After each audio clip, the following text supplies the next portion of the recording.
This is an update on my super dwarf Cavendish banana plant, not to be confused with the dwarf Cavendish banana plant. This is the super dwarf, and the super dwarf can get anywhere between maybe 3 to 5 feet high. That's just a rough estimate.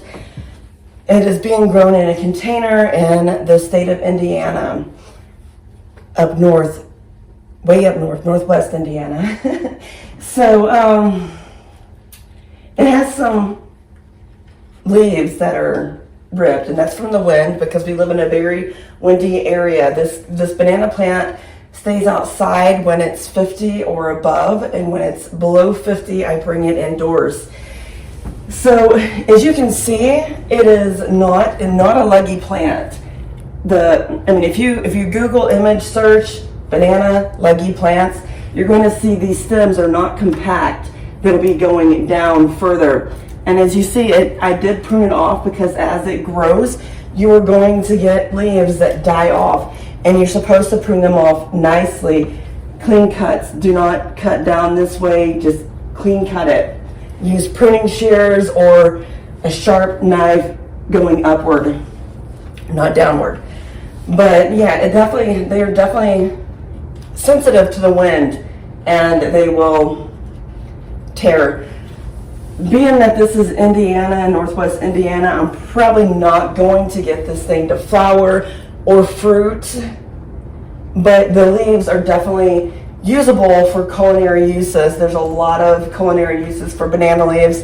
I've actually gone to the point to purchase banana leaves to cook with. But the stem is also edible.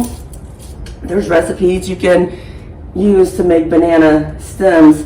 The leaves I just use to wrap food while cooking. I don't think the leaves are actually edible, but that's something I do not know, and something you may have to look into on your own, because I never ate the leaves, and they did kind of give the food that I was cooking a whole new different flavor.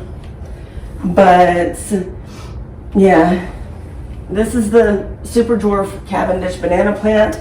It has set off pups, and I did separate the pups from the mother. But if you come down here and look, it definitely has this pup that's struggling to come up, and this pup I probably will not remove. I'm just going to try to let it grow. I do feel the pot is a little small for this plant. It's managing in this pot. I mean, I don't know what size pot this is. I'm assuming it's maybe 20 inches, maybe if that. But I can update that in the comments if anybody's interested in what size container this is. I did not put this banana plant in a large container to start off with. I did pot up slowly. No, banana plants can definitely handle more wet conditions than your average plant. A lot of plants will get root rot, so will a banana. But a banana is less susceptible, I think I said that right, less subject to root rot. They do get powdery mildew. You see that? That is powdery mildew. That is probably a larger issue with banana plants. I have hit this one time with a, what is it called? Fungicide. I did use a fungicide on this banana plant one time.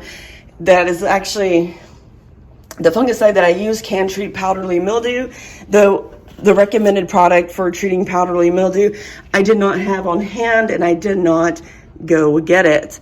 But there's also home remedies to treat powdery mildew on Google using baking soda methods. But yeah, I've been kind of neglecting this plant just a little bit, but it seems to be doing overall well.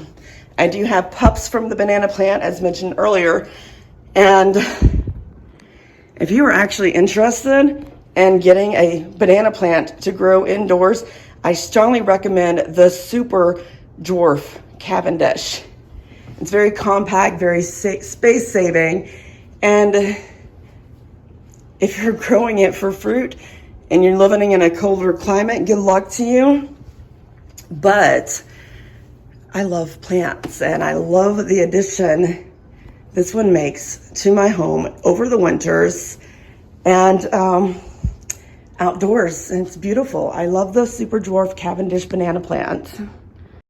This was A-Hole Gardener reminding you to plant your garden with A-Hole. If you have any questions about the lighting I am using to grow these plants indoors, please comment below.